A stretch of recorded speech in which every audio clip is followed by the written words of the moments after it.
हजरत हव्वा पैदाइश का पूरा किस्सा चले शुरू करते हैं। हजरत हव्वा की पैदाइश जब फरिश्तों के सामने इब्लीस का घमंड जाहिर हो गया और उसने घमंड और सरकशी पर कमर बांध ली तो अल्लाह तला ने उस पर लानत फरमाए, आसमान और जमीन की हुकूमत उससे छीन ली और जन्नत की पहरेदारी से भी हटा दिया और फरमाया, तू मरदूद है, जन्नत से निकल जा, अब कयामत तक के लिए तुझ पर लानत है।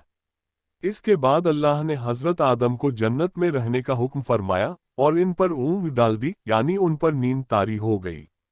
फिर इनकी बाईं पसली में से एक पसली लेकर हव्वा को पैदा फरमाया। आदम जब सोकर उठे तो अपने सिरहाने एक औरत को खड़ा देखा। उन्होंने पूछा, तुम कौन हो? कहा, एक औरत। फिर पूछा, किस लिए पैदा की गई हो? वो कहने लगी, ताकि तुम मुझसे सकून हासिल कर सको। जब फरिश्तों को खबर हुई तो वो इस औरत को देखने आए और कहा, ए आदम, इसका नाम क्या है? आदम ने जवाब दिया, हव्वा। इन्होंने फिर पूछा, ये नाम क्यों रखा? कहा, इसलिए कि यह हई यानी जिंदा इंसान से पैदा की गई।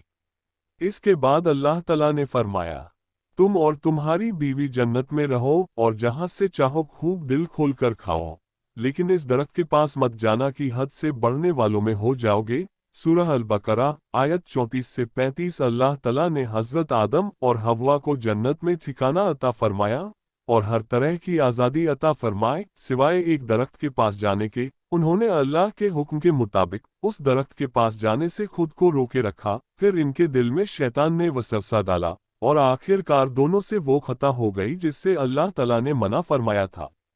कुरान पाक में अल्लाह तला ने इरशाद फरमाया, तो शैतान ने इन्हें इस दरख्त के जरिए फुसलाया और जहां वो रहते थे वहां से उन्हें अलग कर दिया और हमने फरमाया, तुम सब नीचे उतरो। सूरह अल-बकरा आयत 36 से 37। अभी फल खाना ही शुरू ही किया था कि जन्नती लिबास उतर गया और वह दोनों पत्तों से अपना सतर ढांपने और शर्मिंदा होकर इधर उधर भागने लगे।